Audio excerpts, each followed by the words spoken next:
warahmatullahi wabarakatuh.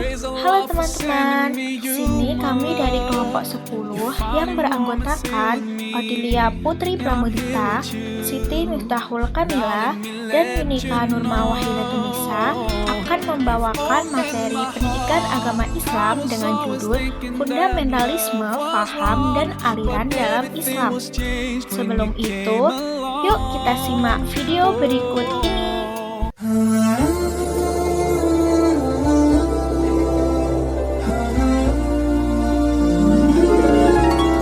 Assalamualaikum warahmatullahi wabarakatuh. Alhamdulillahilladzi anzalal Qur'an hudaw wa rahmatil lil alamin. Wassalatu wassalamu ala khatamil anbiya'i wa imamil mursalin wa ala alihi wa sahbihi ajma'in. Amma ba'd.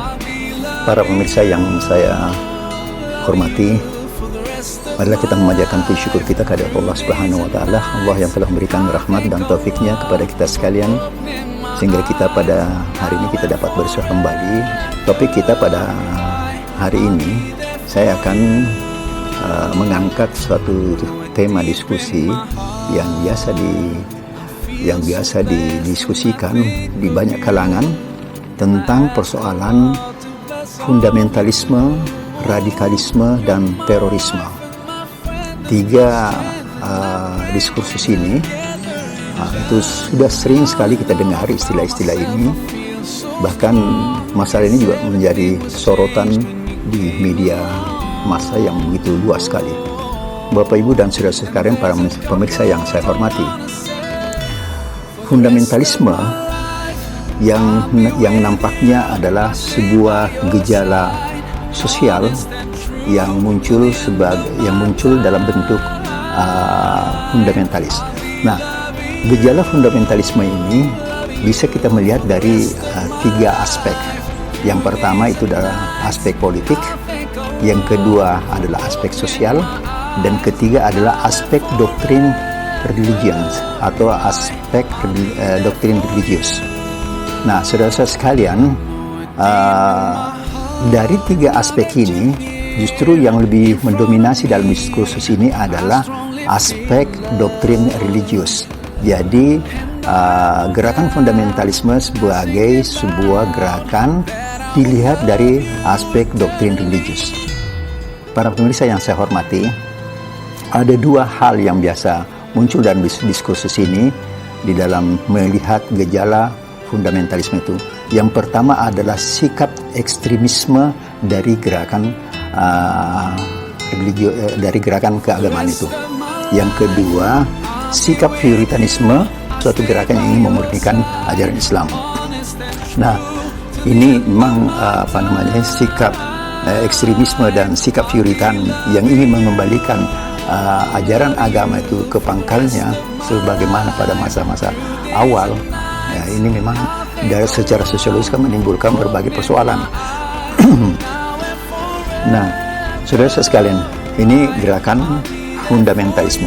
Setelah menonton video, yuk kita simak materi berikut ini. Pengertian dan asal-usul fundamentalisme. Pengertian fundamentalisme. Istilah ini muncul pertama kali di kalangan agama Kristen di Amerika Serikat. Kamus Kecil Petit Larousse Encyclopedia memuatnya dalam edisinya tahun 1966. Fundamentalisme yaitu sikap orang-orang yang menolak penyesuaian kepercayaan dengan kondisi-kondisi modern.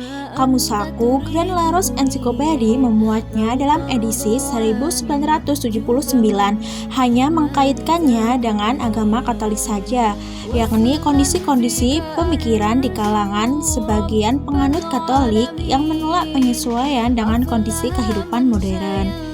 Pada tahun 1984, terbit Kamus Grand Larousse Encyclopedia besar dalam 12 jilid yang memberikan definisi lebih komprehensif, yaitu inti gerakan keagamaan fundamentalisme adalah sikap statis yang menentang segala bentuk perkembangan dan perubahan. Kamus Grand Larousse Encyclopedia terbitan tahun 1987 yang merupakan kamus untuk perguruan tinggi, memberikan informasi tidak lebih dari fundamentalisme adalah sikap sementara penganut Katolik yang menentang semua bentuk pembaharuan saat mereka menyatakan keterkaitan mereka dengan warisan agama. menurut R. Grandi tahun 1993 halaman atau nomor 3. Sementara Kamus Besar Bahasa Indonesia menyebutkan kata fundamentalisme sebagai kata sifat yang memberikan pengertian bersifat dasar atau pokok, mendasar, diambil dari kata fundamen yang berarti dasar, asas, fondasi dalam Kamus Besar Bahasa Indonesia tahun 1990 halaman 245.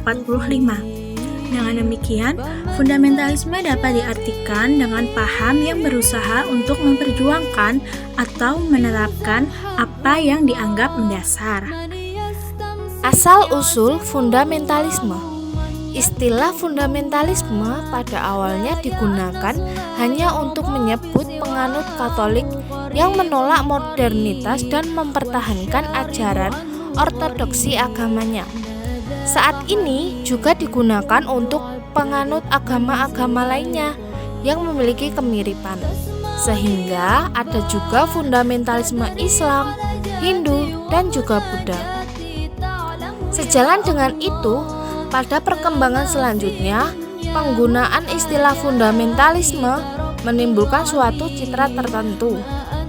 Mereka yang disebut kaum fundamentalis sering disebut sebagai tidak rasional, tidak moderat, dan cenderung melakukan tindakan kekerasan jika perlu. Sementara menurut M. Said Al-Asimawi, fundamentalisme itu sebenarnya tidak selalu berkonotasi negatif, sejauh gerakan itu bersifat rasional dan spiritual, dalam arti memahami ajaran agama berdasarkan semangat dan konteksnya, sebagaimana ditunjukkan oleh fundamentalisme spirituali rasional atau rasionalis spiritualis fundamentalis, yang dibedakan dengan fundamentalisme aktivis politis atau aktivis political fundamentalism yang memperjuangkan Islam sebagai identitas politik dan tidak menekankan pembaharuan pemikiran keagamaan yang autentik. Menurut M. Said Al-Asimawi tahun 2004, 120. Lahirnya gerakan Islam fundamentalis. Secara makro, faktor yang melatar belakangi lahirnya gerakan fundamentalisme adalah situasi politik baik di tingkat domestik maupun di tingkat internasional. Ini dapat dibuktikan dengan munculnya gerakan fundamentalis pada masa akhir Khalifah Ali bin Abi Thalib, di mana situasi dan kondisi sosial politik tidak kondusif. Pada masa Khalifah Ali, perang saudara sedang berkecamuk hebat antara kelompok Ali dan Muawiyah. Kedua belah pihak bersengketa pendapat tentang masalah pembunuhan Utsman dan masalah Khalilafah. Begitu juga dengan gerakan Muslim fundamentalis di Indonesia. Lebih banyak dipengaruhi oleh instabilitas sosial politik. Pada akhir pemerintahan Soeharto, Indonesia mengalami krisis multidimensi yang cukup akut. Bidang ekonomi, sosial, politik, dan moral semuanya parah, sehingga masyarakat resah dan kepercayaan kepada pemerintahan dan sistemnya menghilang. Dari latar belakang ini, tidak heran jika banyak tudingan yang mengatakan bahwa gerakan fundamentalisme Islam merupakan bagian dari politisasi Islam. Karakteristik Islam fundamentalisme. Karakteristik fundamentalisme adalah skriptualisme, yaitu keyakinan harfiah terhadap kitab suci yang merupakan firman Tuhan dan dianggap tanpa kesalahan. Menurut Abdurrahman Kasdi, tahun 2021, karakteristik yang menjadi platform gerakan Islam fundamentalis diantaranya yang pertama, mereka cenderung melakukan interpretasi literal terhadap teks-teks suci agama, menolak pemahaman kontekstual atas teks agama, karena pemahaman seperti ini dianggap akan mereduksi kesucian agama. Yang kedua, mereka menolak pluralisme dan relativisme. Yang ketiga, mereka memonopoli kebenaran atas tafsir agama. Yang keempat, setiap gerakan fundamentalisme hampir selalu dapat dihubungkan dengan fanatisme, eksklusivisme, intoleran, radikalisme, dan militanisme. Fundamentalisme Islam di Indonesia. Menurut Jamhari tahun 2004, di Indonesia terdapat beberapa kelompok yang diasumsikan sebagai kelompok Islam fundamentalis. Di antaranya adalah Front Pembela Islam atau FPI, Hizbut Tahrir Indonesia atau HTI, Forum Komunikasi Ahlus Sunnah Wal Jamaah atau FKAWJ, Majelis Mujahidin Indonesia atau MMI, dan Laskar Jihad. Secara umum, meminjam terminologi Sirente Hunter, dapat diidentifikasi landasan ideologis yang dijumpai dalam gerakan-gerakan tersebut. Yang pertama, konsep din wa daulah atau agama dan negara. Yang kedua, kembali kepada Al-Quran dan Sunnah. Yang ketiga, puritanisme dan keadilan sosial. Yang keempat, berpegang teguh kepada kedaulatan syariat Islam. Yang kelima, menempatkan jihad sebagai instrumen gerakan. Yang keenam, perlawanan terhadap Barat yang hegemonik dan menentang keterlibatan mendalam dari pihak Barat untuk urusan dalam negeri negara-negara Islam. Kekerasan dalam pandangan Islam. Kata Islam berasal dari bahasa Arab yang diambil dari kata salima atau aslama. Baik kata salima maupun aslama mengandung arti berserah diri, patuh, dan taat.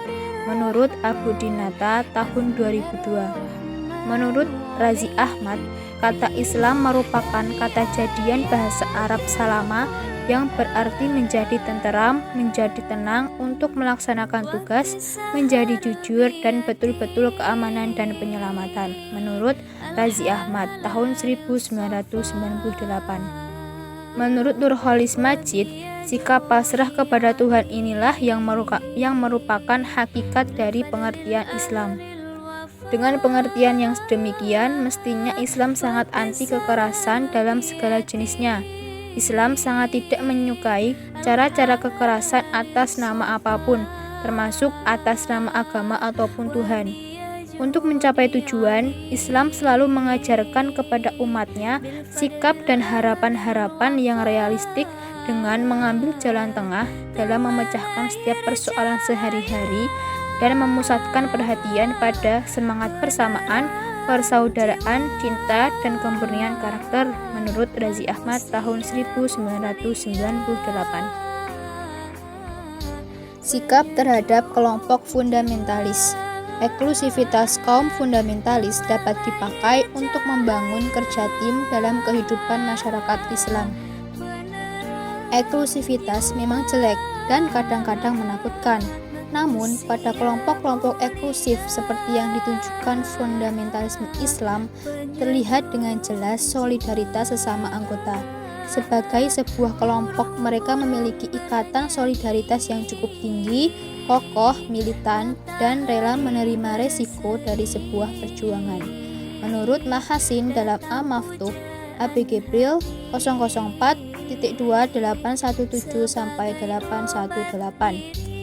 Ini tidak untuk mengatakan bahwa fundamentalisme Islam mesti didukung. Bersamaan dengan itu, terdapat beberapa catatan yang menyebabkan kaum fundamentalis dapat dikatakan memperlihatkan sikap yang kurang baik. Menurut Abu Dinata tahun 2001 halaman 25-26. Di antaranya adalah 1. Dari segi keyakinan keagamaannya mereka bersikap rigid dan literalis. Yang kedua, kekurangan mereka juga terletak pada sikap dan pandangan yang eksklusif, yaitu pandangan yang bertolak dari keyakinan bahwa pandangan dan keyakinan merekalah yang paling benar. 3. Kehidupan mereka terkesan kolot, kuno, bahkan cenderung nyeleneh. Dan yang terakhir, dari segi bentuk dan sifat gerakannya, mereka cenderung memaksakan kehendak dengan menggunakan berbagai cara, termasuk cara-cara kekerasan. Jadi, ini adalah daftar pustaka yang kami gunakan untuk menyusun materi ini. Sekian dari kami, terima kasih dan sampai jumpa. Menyambut sang nabi